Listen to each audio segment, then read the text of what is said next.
de suas mãos, quando ele me Nossa mensagem hoje dá continuidade à nossa série de Eclesiastes.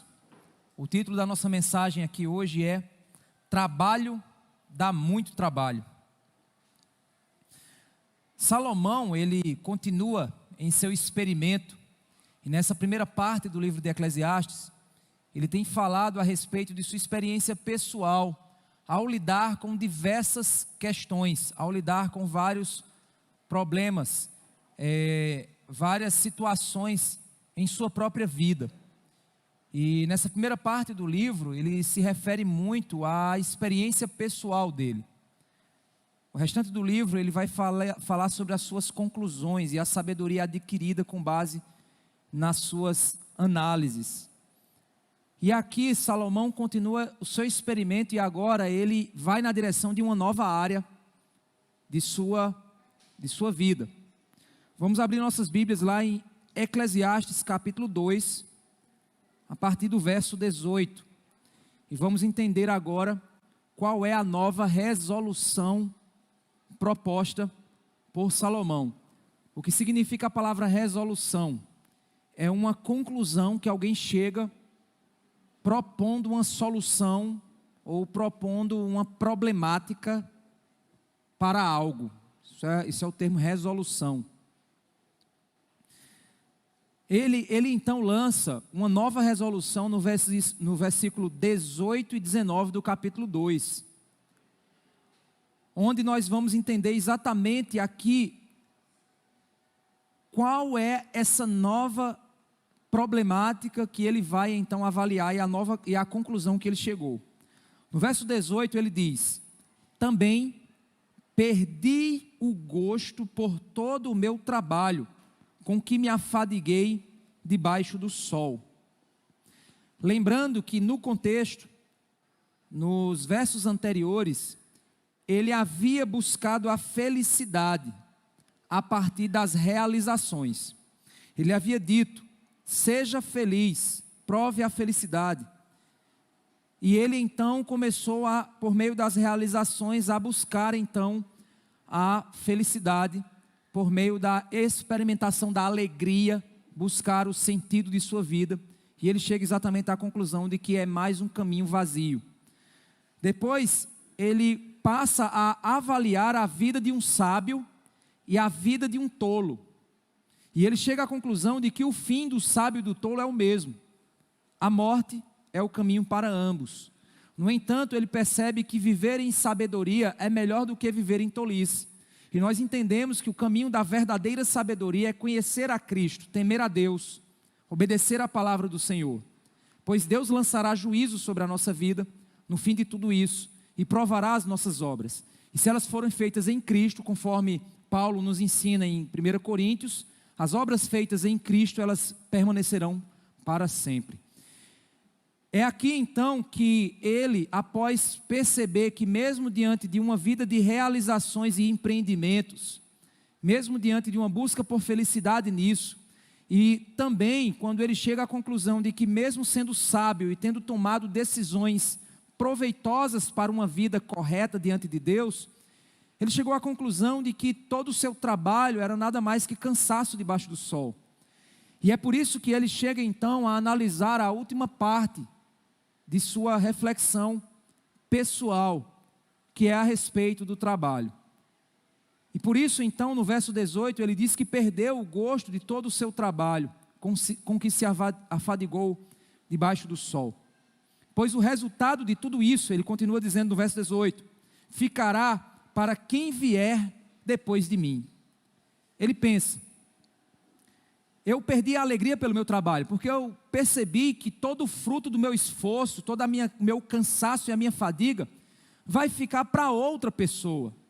Eu vou aproveitar uma parte disso, mas vai ficar para outro. No verso 19, ele continua seu pensamento dizendo: e quem pode dizer se ele será um sábio ou um tolo? No entanto, ele terá domínio sobre todo o ganho das minhas fadigas e sabedoria debaixo do sol. Também isso é vaidade, ou seja, isso é vazio. Ele percebe que o que a outra pessoa fará a partir do fruto do trabalho que Salomão se afadigou debaixo do sol, o poder que essa pessoa terá sobre o fruto do trabalho de Salomão vai ter um destino dependendo se a pessoa é sábia ou tola. Se ela for sábia, ela fará prosperar o legado deixado por Salomão. Se ela for uma tola, ela irá destruir o legado deixado por Salomão. E quando ele chegou nessa conclusão, ele percebeu então que, mais uma vez, trabalhar para deixar um legado, para que outros usufruam desse legado, é uma busca, mais uma vez, inútil. É uma busca, e aí você pode se perguntar, por que é inútil, se eu estou trabalhando, produzindo algo e deixando segurança financeira para a minha família depois que eu morrer? Toda vez que Salomão ele se refere à vaidade, ele está se referindo àquela busca nas coisas criadas por Deus para encontrar sentido na vida. É olhar para a dimensão debaixo do sol e dizer assim: é nisso que eu encontrarei descanso para minha alma, é nisso que eu acharei a verdadeira felicidade, é nisso que eu vou preencher o vazio do meu coração. Esse é o problema. Então, quando ele percebe que trabalhar muito para deixar um legado para a próxima geração, para deixar uma segurança financeira para os seus filhos e sua família, torna-se uma busca que não traz preenchimento para a sua alma, no fim das contas. Traz dinheiro para alguém que poderá usar de modo sábio ou de modo tolo, mas para si mesmo não trará proveito nenhum para a sua alma. Por isso que também isso é vaidade. Essa é a conclusão que ele chega.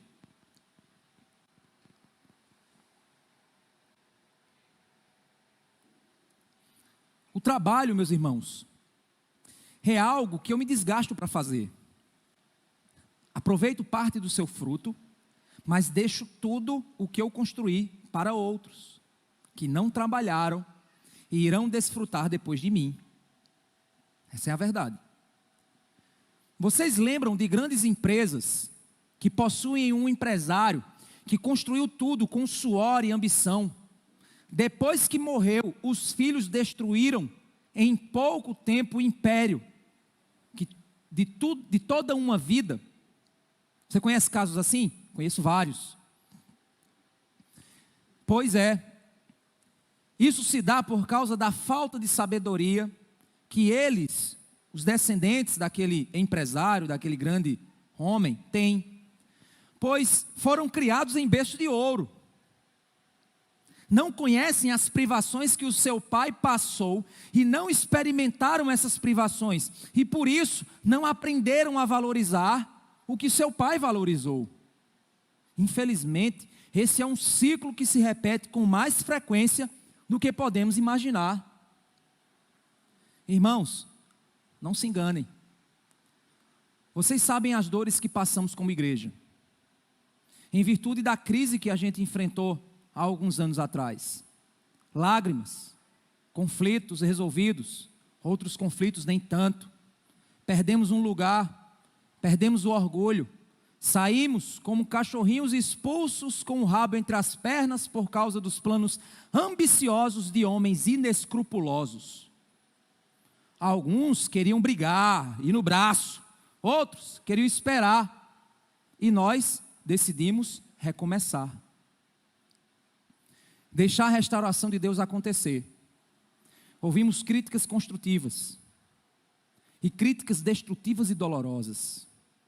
Injustiças foram ditas por causa de decisões necessárias. Erros foram cometidos tentando acertar, o que não justifica, mas explica as decisões.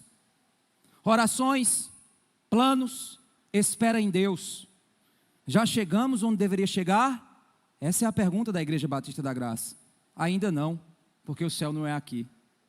Mas estamos lutando, batalhando, construindo, produzindo para o reino de Deus. Mas vem a grande questão que Salomão põe nesse texto. Será que nossos filhos irão valorizar o que nós vamos deixar? Envelhece a geração de líderes, uma igreja construída, formada, cheia de estrutura, condições. Aí vem um novo pastor, pinta as paredes de preto, desliga as luzes, coloca um globo de luz, faz do culto uma boate. da celebração um momento de ostentação humana, cheio de caras e bocas, focadas nos homens. A doutrina deixa de querer instruir pela verdade em amor, para querer incluir pelo amor ao amor. Aí o povo grita: era isso que eu precisava. Finalmente, temos um pastor melhor. Agora a igreja vai. Vamos realmente, finalmente falar de amor. Não esse legalismo. E anos depois, ela foi mesmo como muitas outras igrejas, que acabam indo, assumindo o antropocentrismo no lugar de adoração, e se torna nada mais, nada menos que um novo clube com o nome de igreja. É sobre isso que Salomão vai falar agora. Será que os nossos filhos irão valorizar o fruto do que nós estamos construindo aqui como Igreja Batista da Graça? Será que os seus filhos vão valorizar o fruto do trabalho que você está construindo, da sua casa, do seu esforço? Será que a empresa que hoje você busca abrir e torná-la grande, de fato, quando passar para as próximas mãos, que isso vai acontecer, é inevitável. Será que eles tratarão da mesma forma que você tratou? É por isso que a grande pergunta é: vale a pena perder a vida para ganhar esse mundo? Vale a pena gastar para que outros destruam?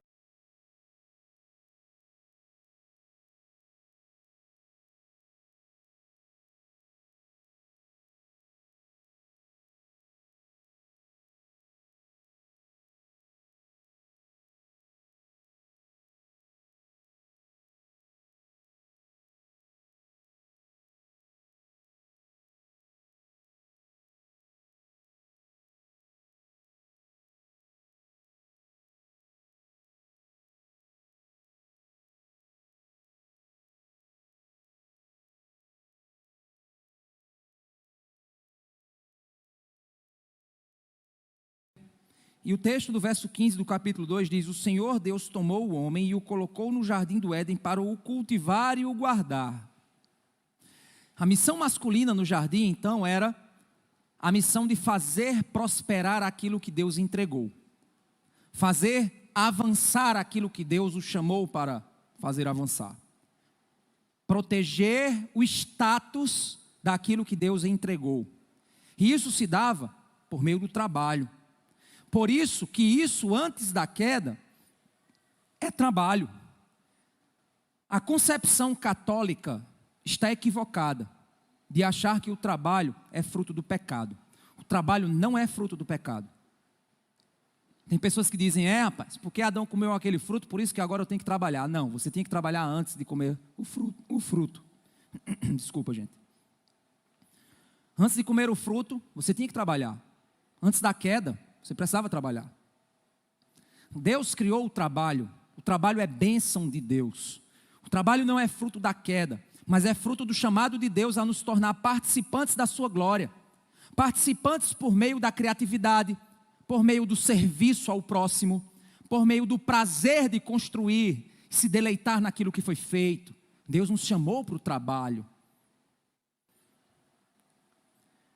Mas a queda fez o que com o trabalho? Tornou o trabalho trabalhoso. Gênesis capítulo 3, verso 17, nos aponta exatamente isso. Quando nós vemos o texto nos dizendo: e Adão disse, por ter dado ouvidos à voz da sua mulher, e comido da árvore que eu havia ordenado que não comesse, maldita é a terra por sua causa. A terra cai. Essa criação que nós conhecemos está caída, está quebrada. O relógio caiu no chão e as suas engrenagens já não funcionam como antes. Essa é a condição da criação. Essa é a condição desse mundo. É um mundo quebrado. O pecado entrou nesse mundo e quebrou esse mundo. Maldita é a terra por sua causa, Adão. Em fadigas você obterá dela o sustento durante os dias de sua vida. Ou seja, antes da queda não era em fadigas que se obteria o sustento, mas o sustento seria obtido por prazer. Mas infelizmente, o trabalho agora se torna trabalhoso porque a fadiga passa a fazer parte da busca pela provisão. Como isso acontece no verso 18? Ela quem? A terra, produzirá também espinhos e ervas daninhas, e você comerá a erva do campo. O que ele está querendo dizer? A profissão, vamos dizer assim, de Adão, era a primeira profissão do mundo, agricultor. A primeira profissão da existência humana era a agricultura, obter da terra o seu sustento. No entanto, a ferramenta de trabalho que Deus havia dado a Adão, para a partir daí muitos outros trabalhos surgirem como a gente tem no mundo hoje, essa ferramenta a ser operada, que antes produziria com prosperidade imensa, agora trará também dores para o trabalho. Pois a própria terra vai produzir espinhos que vão ferir os pés, sufocar as sementes para que elas não cresçam. Vão produzir ervas daninhas, aquelas que tomam espaço no solo que deveria ser ocupado por plantas cultiváveis. E você comerá a erva do campo, seu alimento virá desse trabalho. Verso 19: no suor do seu rosto você comerá o seu pão será comido com angústia.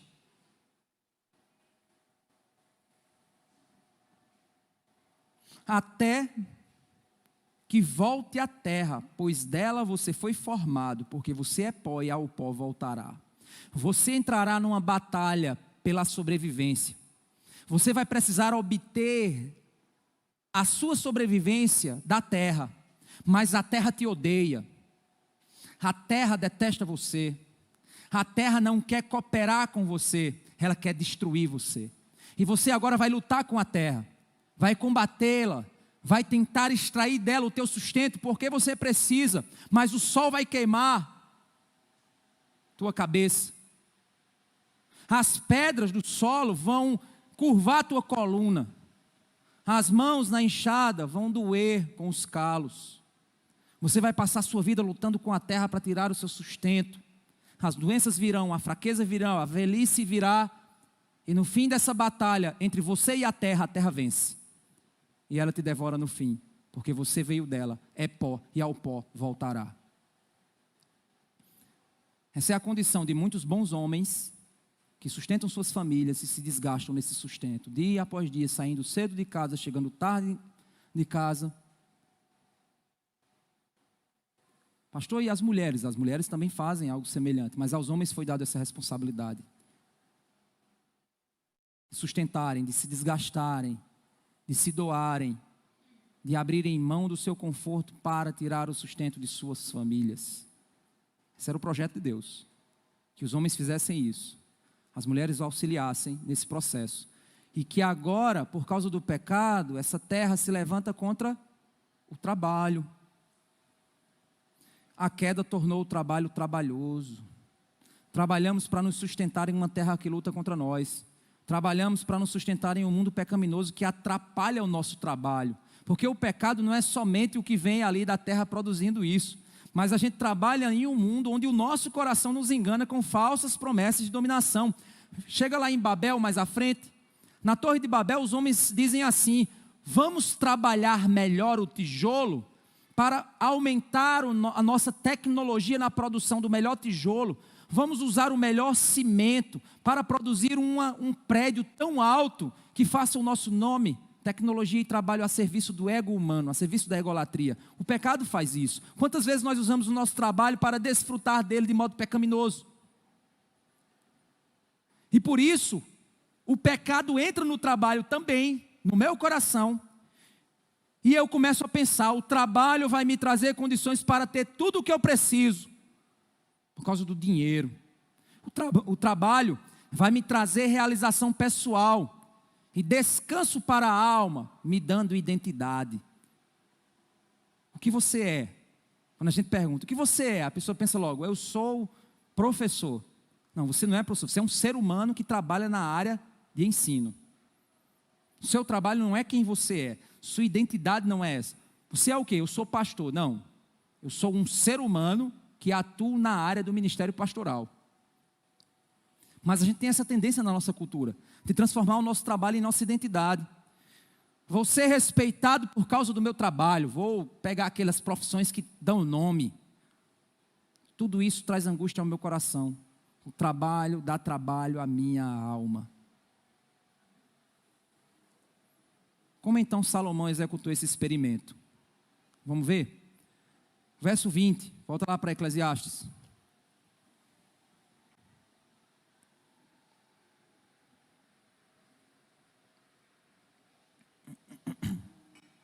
Verso 20. Ele começa agora a descrever, porque nos versos 18 e 19, ele expôs a resolução. Ele disse, olha, eu quero avaliar aqui sobre o trabalho. Eu perdi o gosto pelo trabalho. Trabalho dá trabalho. E no fim das contas, outra pessoa fica com o trabalho que eu trabalhei. Peraí. Chegou nessa conclusão.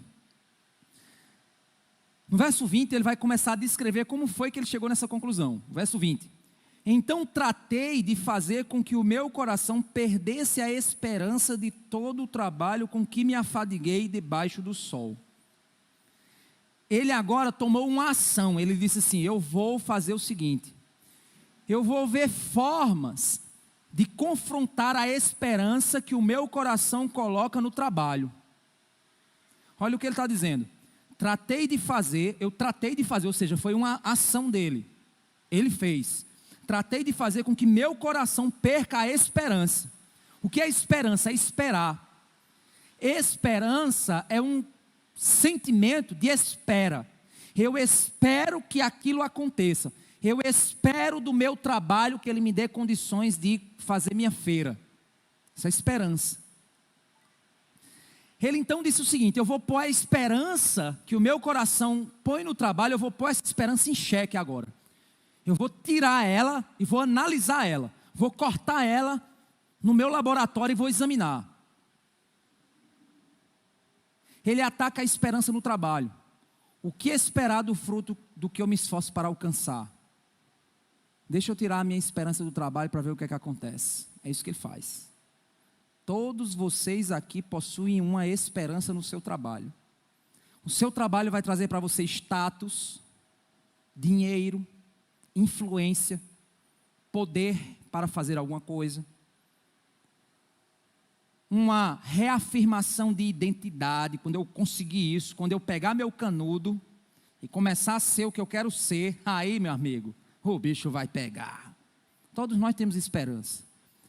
E é essa avaliação que Salomão faz. Qual é a esperança que eu tenho no trabalho? No verso 21, ele diz, porque uma pessoa pode fazer o seu trabalho com sabedoria, conhecimento e habilidade. Ele está dizendo, ok, se alguém trabalhar bem, fizer um bom trabalho, alguém pode fazer um bom trabalho. Você pode ser um bom profissional. Você pode pegar a empresa que você trabalha e fazer ela crescer. Ou a empresa que é sua e fazer ela prosperar. Você pode fazer isso. Acho que a bateria está indo. Será que é? Continuar. Se for, ela... Será que você trabalhando bem, você faz bem ao seu patrão? É claro. A empresa que é sua? É claro. Você é um bom profissional, você se esforça, faz tudo bem feito? Isso, é isso que ele está avaliando. Alguém pode trabalhar desse jeito, trabalhar como um bom trabalhador, com habilidade e conhecimento. Mas o verso diz, mas deixará o seu ganho como herança a quem por ele não se esforçou. É óbvio que você pode fazer um ótimo trabalho, o melhor trabalho do mundo. Você pode estar até pensando aí, né? Dizendo, mas Salomão está um pensamento muito egoísta. Então eu vou parar de trabalhar bem, vou trabalhar só meia boca, porque eu não vou trabalhar bem não, para não prosperar e deixar as coisas para os outros. Ah, esse menino velho, tu trabalhar, aprenda a trabalhar. Ah, vagabundo, você vai ficar com o fruto do meu trabalho, não. Não é isso que Salomão está dizendo. Salomão está falando a respeito daquela pessoa que encara o trabalho como um meio para a felicidade. E ela acaba perdendo o controle do seu tempo, se entregando tanto ao seu trabalho, que o seu trabalho a consome. Ela trabalha tão bem, que o resultado do seu bom trabalho, não é trabalhar menos, é trabalhar mais. Já tiveram essa experiência? Na empresa que eu trabalhava, quanto mais eu fizesse, mais me chamavam para fazer. Quanto mais me chamavam para fazer e eu fazia, mais aparecia coisa para fazer, mais aumentava a minha responsabilidade, mais aumentava a minha demanda, mais e mais e mais e mais e mais, que isso não acabava. Então é sobre isso que ele está falando. Trabalhar bem te faz querer trabalhar mais, pois trabalhar bem faz a sua vida avançar, isso é bom. Mas entenda uma coisa, trabalhar em demasia vai te fazer consumir tua vida e perder os bons anos daquilo que Deus quer para você.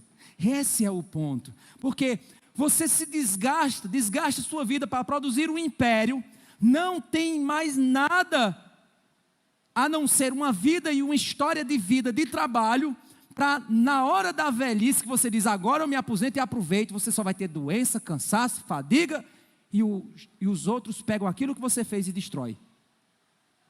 Esse é o ponto. É nisso que ele está pensando. Ele não está sendo um egoísta, dizendo, então não vou fazer um bom trabalho não, vou trabalhar só 10 horas por semana, e as outras vou só aproveitar, curtir a vida. Não é isso que ele está dizendo. Ele diz que também isso é vaidade, e olha que interessante, quando ele diz também isso é vaidade, e grande mal. Você pode, por que é vaidade e grande mal? Porque você pode pensar a respeito do trabalho a seguinte coisa no teu coração: será que o próximo continuará o meu legado? Como pastor eu penso isso. Se tiver lá meus 70 anos, 75 anos, 80, aí eu vou me aposentar. Irmãos, valeu. Será que o que vem depois vai pregar a palavra ou vai se entregar aos modismos? Isso é uma preocupação que tem no meu coração, existe no meu coração essa preocupação.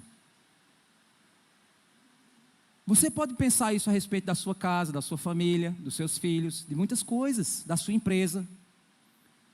Afinal, é uma obra muito importante para o mundo. Eu me desgastei muito por essa empresa, para fazer o bem à humanidade e deixar o meu nome na história. Será que irão valorizar todo o meu esforço e dedicação, cuidando bem de tudo que eu deixei? Cada conquista dessa foram lágrimas, marcam memórias importantes em meu coração. Foi meu suor, com muito amor, entregue a esta obra. Será que vão lembrar da minha dedicação, pelo menos botar um nome? Será que vão respeitar a minha memória e cuidar bem de tudo que eu deixei? Irmãos, é interessante que minha mãe contou a história de uma... Depois que os filhos, a minha avó faleceu, aí a casa que ia ser vendida, uma casa que foi construída pelo meu avô, o construtor chegou para ver a casa e alguns filhos estavam lá, são 9 filhos, Aí vocês entendem como é a decisão para vender um bem, com tanto filho. E aí, uma tia minha estava lá e o homem olhando a construção, olhando a estrutura para ver se fechava o negócio. Aí minha tia chegou e fez assim: olha essa parede aqui, ó. Eu era pequena e meu pai construiu essa parede. Ele construiu uma parede extremamente reforçada. Ele construiu com as próprias mãos dele essa parede. Aí o homem olhou e fez: que bom, mas na realidade o que eu estou querendo é derrubar tudo isso aqui para construir um prédio. Aí minha tia ficou, minha mãe disse que observou a reação dela, Sabe o que é isso, gente? Ninguém põe o valor sentimental que você tem pelo fruto do seu trabalho. Ninguém mais a não ser você. Entenda isso. Você querer cobrar dos outros que... Imagina nessa situação. Aí o homem dizer: eita, não, que coisa, Que situação, realmente. É fruto do trabalho dele. Ele fala o seguinte: eu vou derrubar tudo e deixar só essa parede aqui, em pé. E vou botar um nome como um legado. É claro que ele não vai fazer isso. Ninguém faz isso.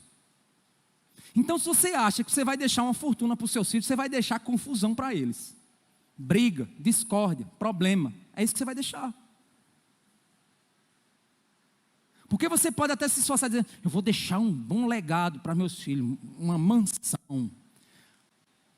Quando você morrer, os seus filhos não têm nenhuma noção do quanto você amou seus próprios filhos para tentar deixar o melhor para eles.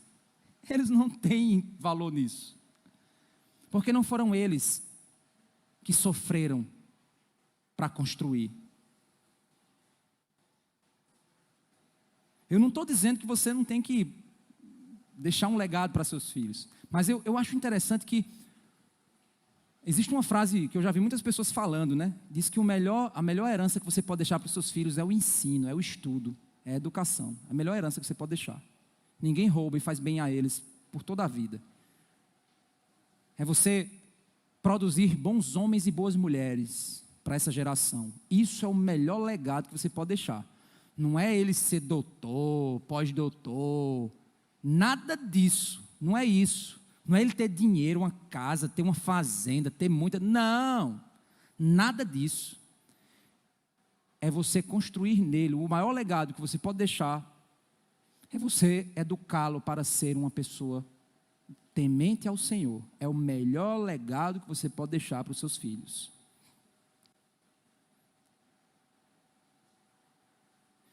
Isso é vaidade e grande mal, segundo a conclusão do pregador, pois trabalhar por isso é vazio, não traz satisfação verdadeira. É um grande mal porque produz sentimentos ruins no coração, do que se preocupa com o que vai deixar e daqueles que vão receber depois o que foi deixado.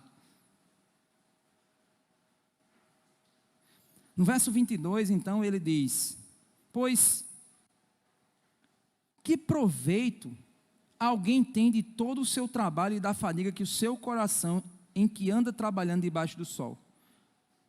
Qual o proveito então de todo esse cansaço e fadiga para produzir, para construir isso? Qual o proveito? É essa agora a pergunta que ele faz. Qual o proveito? Verso 23. Não, antes da gente chegar no verso 23. Não, vamos lá para o verso 23, é porque eu esqueci de colocar ele aqui. Porque todos, olha só, o que ele continua no seu pensamento. Porque todos os seus dias são cheios de dor, e o seu trabalho é desgosto. Gente, por mais que você ame o que você faz, mas não é todo dia que você sai de casa, eu vou trabalhar. Não, tem hora que você diz, meu Deus do céu, não vou fazer isso. Você acha que eu, como pastor, também preparar a pregação? Eita, tem jovem aqui que pode pensar um dia, né? Você pastor, imagina, pegar a palavra e me deleitar nela. Meu amigo, você fazer umas sessões de aconselhamento, perder completamente sua agenda no meio do caminho, ter que atender demandas, às vezes, administrativas da congregação. No final das contas, você ser empurrado para preparar uma mensagem, depois de cansado, estressado, completamente afadigado, você ainda tem que pegar a Bíblia para produzir. Você, meu Deus do céu, não vou aguentar hoje. É assim que funciona.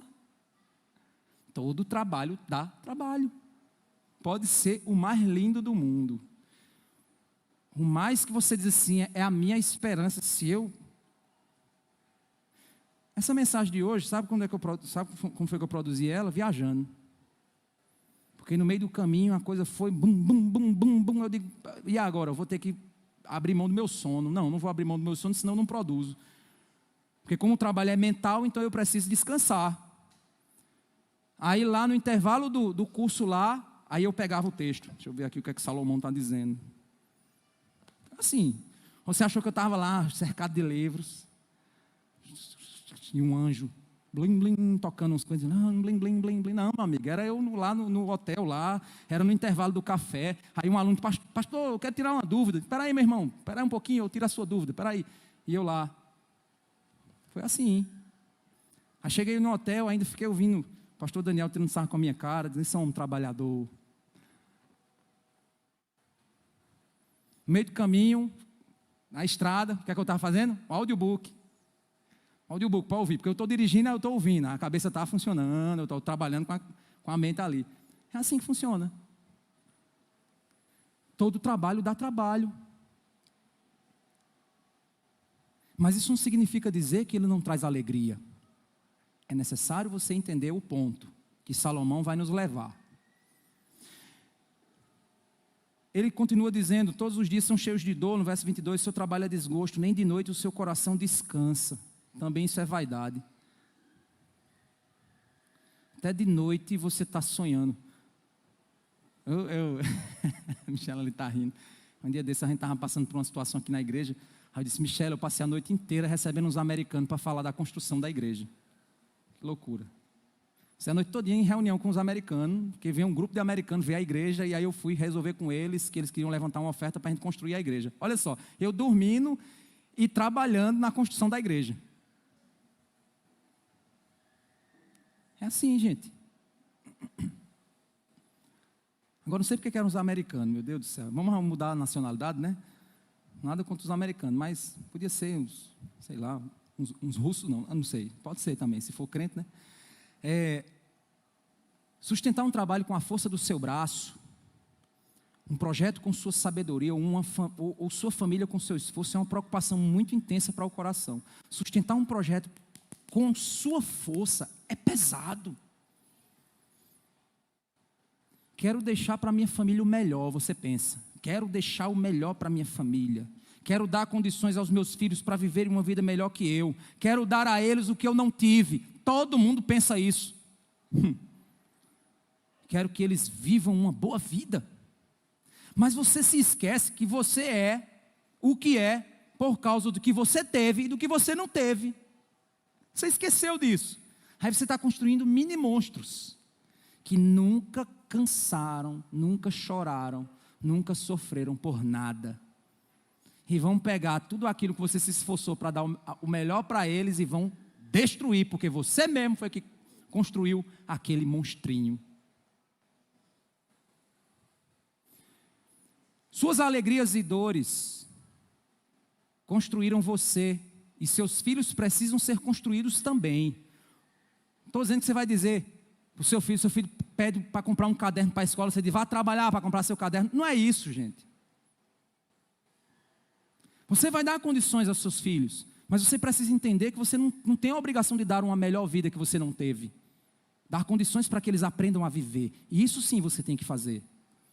Gerações fortes constroem grandes coisas, mas caem no erro de educar as gerações fracas, que apenas gozam do que não trabalharam, e essas gerações fracas destroem o que foi construído, e a crise se instaura. Aí precisa se levantar uma geração forte para reconstruir o que a geração fraca destruiu, porque a geração forte anterior não soube criar.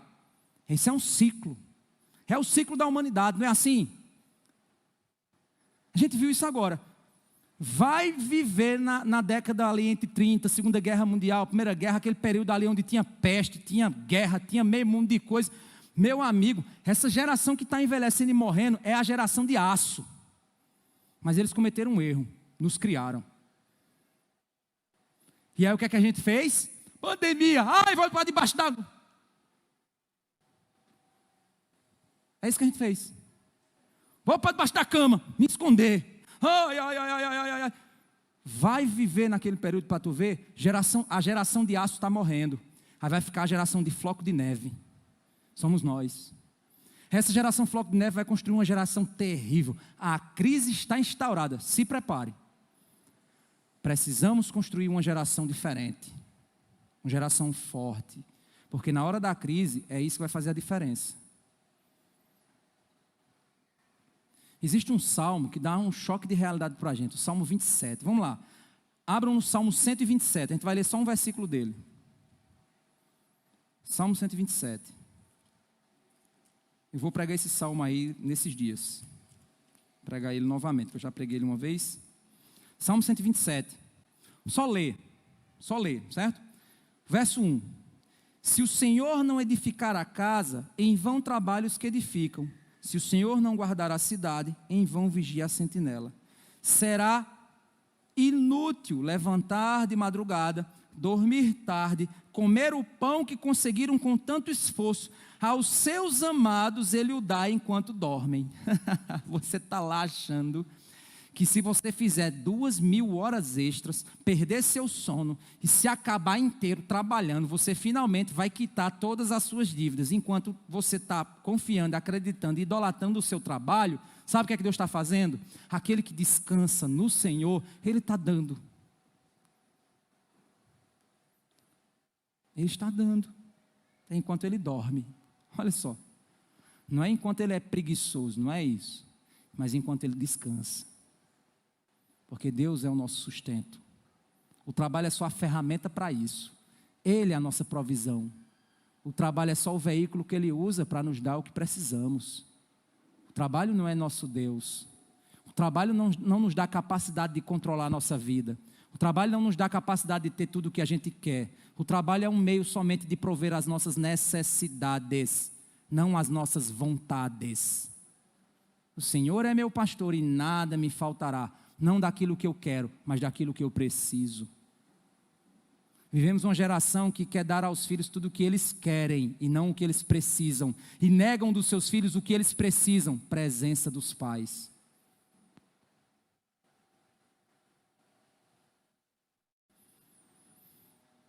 Qual é a conclusão do experimento?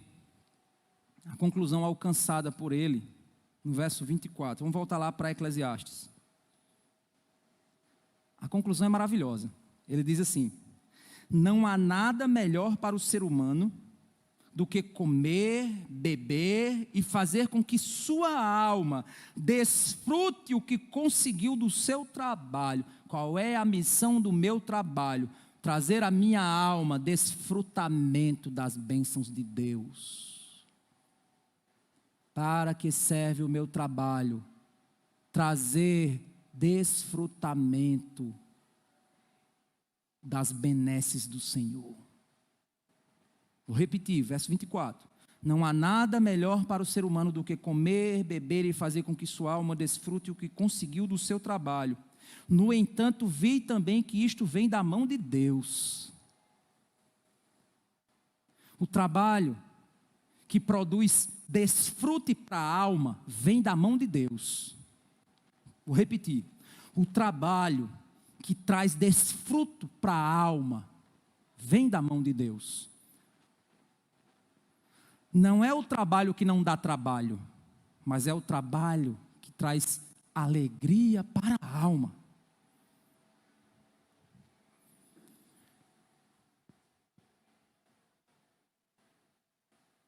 Observem no verso 25. Pois separado deste, quem pode comer ou quem pode alegrar-se? Separado de Deus, quem pode comer ou se alegrar verdadeiramente? É retórico isso que ele está dizendo. Sabe por que é retórico? Porque ele vai dar a resposta no verso 26. O que ele está dizendo é o seguinte: olha, alguém longe de Deus pode comer? Pode, pastor. Tem tanto ímpio por aí comendo comida, nos restaurantes, tomando cachaça, está tudo comendo, alimentado. Tem uns aí, meu amigo, que come só do bom e do melhor, e ele é ímpio. Não é sobre isso que Salomão está dizendo. Ele está falando, olha o contexto. Porque Deus dá sabedoria, conhecimento e prazer à pessoa que lhe agrada. Vou repetir. Porque Deus dá sabedoria, conhecimento e prazer à pessoa que lhe agrada. Mas ao pecador ele dá trabalho, para que ele ajunte e amontoe, a fim de dar àquele que agrada a Deus. Não é que, pastor, então Deus não se agrada de mim não, porque Ele me deu trabalho. Entenda o contexto. É filosófico aqui. Ele está dizendo o quê? Sabe quem acha que está trabalhando? É quem não tem alegria no que faz, porque perdeu a visão de que aquilo é bênção de Deus. Mas não é para dominar a alma dele. O trabalho não é para dominar a alma dele. O trabalho é para que ele obtenha a provisão que trará desfrute para a sua alma por ser algo que vem das mãos de Deus. O verdadeiro trabalho vindo das mãos de Deus não é que ele não tem cansaço, não é que ele não tem desgaste, mas a pessoa que está conectada ao Senhor, ela entende e tem uma visão do seu trabalho acima do sol. Ela entende que o seu trabalho não dá tudo para ela, mas ela entende que o seu trabalho é bênção de Deus para que ela possa desfrutar do fruto disso, com Deus, porque desconectado dele, quem pode comer ou se alegrar? Está entendendo? Você trabalha o ano inteiro, aí vamos lá. Sei que tem alguns irmãos que estão viajando, mas não é por causa deles não, é todos nós. Inclusive, mês que vem eu estou de férias, aí vou viajar com a família, passear. A gente está ali trabalhando, juntando uma verbinha. Não sei se vocês são assim, mas eu vou lá, juntando meu dinheirinho para ver se eu faço uma viagem com a família. Juntando um dinheirinho lá para ver se eu faço a viagem com a família. Parece que quando dá período de férias, parece que estava todo mundo amarrado. Sai todo mundo correndo solto assim. Sabe quando o cara está comendo muito e diz assim, pai, te amarraram, foi, te soltaram, agora tu está comendo feito um doido, estava amarrado. Tem gente que parece que é assim. Abriu o sol, ele corre. Parece que estava amarrado. Sabe por quê? Porque essas pessoas, elas acham que o trabalho é uma prisão. Então elas trabalham para desfrutar só lá. E estão perdendo a graça de desfrutar do fruto da maneira correta. Porque na percepção dessas pessoas, o Deus que dá prazer é a viagem. A viagem é um Deus, a praia é um Deus, o interior é um Deus, a chácara é um Deus. É lá que eu acho prazer. É diferente da visão correta. A visão correta é que a praia é uma ferramenta que vai me abençoar, pois Deus me permitiu estar. A chácara, o interior, o hotel, o restaurante, são benefícios, são frutos que em Deus fazem sentido, sem Ele não fazem. É isso que Paulo está falando, é isso que Salomão está falando, é tanto Paulo que... Verso 26, vamos ler de novo. Porque Deus dá sabedoria, conhecimento e prazer à pessoa que lhe agrada, mas ao pecador dá trabalho, para que ele ajunte e amontoe a fim de dar aquele que agrada a Deus. Eu conheço alguns empresários ímpios. Os caras se arrebentam de trabalhar, está lá no quarto, quinto casamento. E o casamento do cara já está uma desgraceira só. O cara tem 20 filhos em cada cidade. Trabalha de se arrebentar. E ele não sustenta o casamento porque ele trabalha tanto que a mulher diz assim, eu quero só o dinheiro, eu quero só o dinheiro, eu quero só o dinheiro. E assim é o dele. No fim das contas ele faz um império imenso. E ele diz, isso é o meu império. Sabe o que ele está fazendo? Dando emprego a muitos homens de Deus que estão trabalhando na empresa dele para sustentar suas famílias. Aí Deus está dizendo assim, vai, continua. Faz teu império, faz. Trabalha muito para fazer uma empresa imensa, porque eu vou dar o fruto disso aos meus servos. Isso é mais comum do que você possa imaginar. Eu conheci muitos empresários assim. Você quer ser mais um? Tentar achar sentido no trabalho e identidade no que você faz é vazio. É por isso que no final ele diz, também isto é vaidade e correr atrás do vento. Ele diz, tentar achar identidade no que você faz. Tem gente que é assim. O que você é? Aí você, dependendo do tipo de emprego que você tem, você diz, eu sou médico. São as 3 profissões top, né, que o pessoal gosta. É médico, engenheiro e advogado. Bota até um onde não tem. Advogado. Nada contra essas. Eu sou engenheiro, né? Mas isso é tua identidade. Você está atrelado a isso. É isso que define quem você é. Porque ser filho de Deus deveria ser melhor do que isso. É por isso que a gente vê tantos pais. E aí, um alerta para os pais, viu? Você faz isso, converta-se. A gente tem aqui reunião para as crianças, por exemplo, ou para os adolescentes. Se tiver um campeonato de alguma coisa da escola, tiver algum concurso de alguma coisa que faça seu filho ser melhor profissionalmente, você tira seu filho da igreja para levar para lá. Você dá preferência àquilo que vai trazer uma profissão que dá dinheiro do que uma profissão de fé. É muito comum os pais se desvalorizarem. Está aí nossa irmã Edilma tentando fazer ali os querubins. Os pais, tem pai que não está nem aí. Está nem aí. Agora, reunião da escola, está lá. Trabalho de não sei o quê, está lá. Porque meu filho, eu estou investindo na minha vida, na vida profissional do meu filho. Seu filho pode ser um doutor, meu amigo, mas vai ser um doutor ímpio. É isso que você quer? Que ele monte a identidade dele em Cristo ou no trabalho? Só traz mais vazio. Seu trabalho não é o que você é o que você faz debaixo da mão de Deus, é o que você faz para Deus, é o veículo de provisão.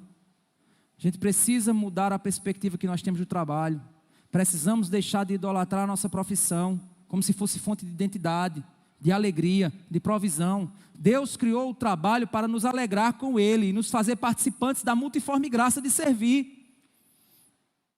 Se Deus te fez ser pedreiro, é para você fazer uma boa obra e servir a pessoas que não são pedreiros. Se Deus te fez professor, é para você dar uma boa aula àqueles que não têm capacidade de ensinar os seus filhos e precisam que você ajude. Se Deus te fez médico, é para que você faça uma boa cirurgia naqueles que estão enfermos, pois não é possível fazer uma cirurgia em si mesmo, se tem conhecimento. O trabalho é a manifestação da graça de Deus no servir ao próximo. Então faça o melhor naquilo que você faz, pois é graça de Deus. O trabalho não deve ser a fonte, o trabalho é o veículo que nos conduz nas dimensões do servir, do criar, ganhar para se alegrar com os nossos. Isso vem da mão de Deus. É por isso que nessa perspectiva a gente vai finalizar aqui com o ensino do apóstolo Paulo, que nos dá a perspectiva do trabalho acima do sol. Vamos lá para Colossenses capítulo 3.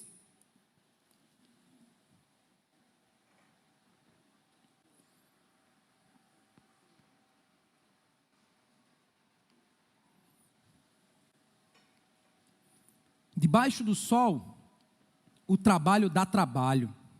Acima do sol, o trabalho dá missão.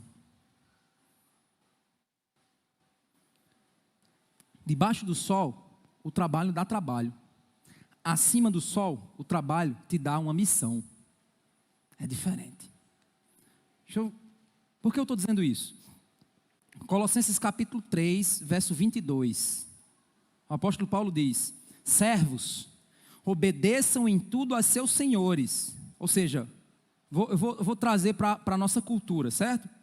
Empregados, obedeçam em tudo aos seus patrões, aqui na terra, não servindo apenas quando estão sendo vigiados. Interessante, você sabe como é que eu ando, né? Eu ando de um jeito assim, aí tinha um corredor na empresa que eu trabalhava, que aí a equipe que eu gerenciava estava numa sala. Aí quando, era impressionante, toda vez que eu chegava, estava todo mundo trabalhando, era uns trabalhadores que eu dizia: meu Deus, vocês nunca param não, mas eu sabia que eles paravam. Só que quando eles ouviam o meu passo no corredor, lá vem, bora trabalhar. Meu amigo, estava os computadores tudo produzindo, e eu já sabia o que estava acontecendo, porque eu também já fiz isso. Eita, lá vem um chefe, não é assim também com o pastor, né? Lá vem um pastor, oh, não, está todo mundo santo. Eita, isso é uma igreja santa, rapaz. Eu percebi que às vezes tem coisa que o pessoal nem convida o pastor para ir, porque diz assim: não, convidar ele vai jogar, ele vai tirar a nossa diversão, que quando ele chegar aqui, aí vai ter que ficar todo mundo santo. Pelo amor de Deus, gente. O coração é o mesmo aqui, ó. Não servindo apenas quando estão sendo vigiados, visando somente agradar pessoas, mas com sinceridade de coração, temendo o Senhor. Então trabalhe, faça o seu trabalho, não é porque o teu patrão está vendo, não. A preocupação com o teu patrão deve ser a mínima possível, porque a visão de Deus para o trabalho não é que você está trabalhando para o seu patrão, não é ao seu patrão que você está querendo agradar. O seu trabalho não está sendo vigiado pelo seu patrão, o seu trabalho está sendo vigiado por quem? Pelo Senhor. Então faça temendo a Deus. Gente, eu me revoltava porque, olha, sinceramente, gente, isso eu já ouvi de empresários, na época que eu fazia consultoria. Os piores funcionários atualmente são os crentes. São cheios de direito. Quando você puxa a orelha deles, eles acham que é perseguição religiosa. Eu digo isso porque eu experimentei na equipe que eu gerenciava. Os crentes eram os que mais davam nó cego. E ainda vinha com desculpa religiosa, não é porque foi a reunião de oração, eu fiz uma vigília até tarde ontem, cheguei atrasado. Aí você, aí pronto. Aí ele achava que eu não ia. Eu digo, pois então, programa sua vigília para antes. Aí os cabas ficavam com uma raiva danada. Porque eles esperavam que eu, como crente, né? Aí uma vez eu descobri que tinha um que estava inventando uma história lá, dizendo que eu estava perseguindo ele porque ele tinha uma fé diferente da minha. Então eu era um perseguidor da fé dele. Porque ele cria uma fé mais do fogo e eu era mais do frio. Aí eu disse, meu Deus do céu, o cara está me dizendo que eu estou perseguindo ele religiosamente. Mas o cara está fazendo um trabalho desmantelado. É isso que o texto está dizendo. Verso 23, para o crente: tudo o que fizerem, façam de todo o coração, como para o Senhor e não para as pessoas.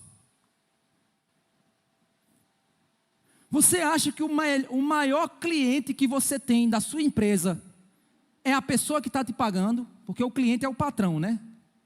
Para o empresário, o pessoal pode dizer, mas eu sou empresário, então eu não tenho patrão. Tem sim, é o cliente, é o teu patrão. Se você acha que a satisfação do teu cliente é o maior objetivo da vida, do trabalho de um cristão, você está enganado, porque a Bíblia não diz isso. A Bíblia está dizendo que o maior alvo de satisfação, o cliente sobre o qual você mais precisa pensar quando faz alguma coisa é Deus. Sabe por quê? Olha o que o texto está dizendo. Verso 24. Sabendo que receberão do Senhor a recompensa da herança. O teu patrão está te pagando o FGTS? Tá. Então o dinheirinho está subindo lá, né? Não. Deus também tem um FGTS. Ele está depositando lá à medida que você vai trabalhando bem para Ele. Aí Ele está lá. Como é que está teu FGTS do céu? Está negativo? Está positivo? Como é que está? Verso 24. Sabendo que receberão do Senhor a recompensa da herança. É a Cristo, o Senhor, que vocês estão servindo. Quer que eu seja mais claro do que isso? E quem fizer injustiça, receberá em troca a injustiça feita. E nisto ninguém será tratado com parcialidade. O teu emprego, você vende carne, não é o teu cliente que você tem que se preocupar. É com o que Deus pensa. Você tem uma oficina, não é o teu cliente que você se preocupar. Você está lá no banco, não é uma pessoa que você atende. Você está na escola, você está onde?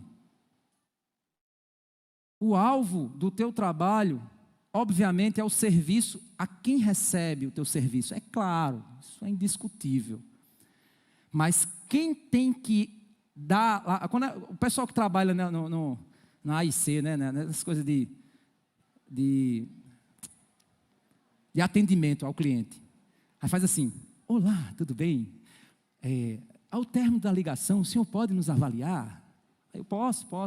Pois espere um pouquinho na linha e avalie o meu atendimento. Tenha uma boa tarde. Aí pá, desliga. Aí está lá. O nosso atendimento, de uma escala de 0 a 10. Deus faz isso toda vez que você termina de servir a alguém. Lá no atendimento do céu vem o anjo e diz assim, uma escala de 0 a 10, e aí Deus, como foi? Rapaz, anota aí que o bicho enrolou, viu? O bicho mentiu, enrolou, enganou, bota escala 0, tem negativo aí? Não tem não, bota 0. Como é que está a tua avaliação de controle de qualidade do céu para o serviço que você faz? Porque a visão acima do sol me diz que o meu trabalho é uma missão, independente de onde eu esteja. Eu faço para Deus. E o resultado disso é satisfação na alma. E ao mesmo tempo, o meu salário vem da mão de Deus. Me dá comida e me ajuda também a passear com minha família, porque eu não sou um piradão do trabalho, que trabalho 24 horas, sem descanso, como se eu pudesse ficar rico, e um dia finalmente descansar. É sobre isso que Salomão chega a pensar. E você? O teu trabalho tem dado trabalho? A pergunta que eu quero deixar para você é: por que o teu trabalho tem dado tanto trabalho ao teu coração?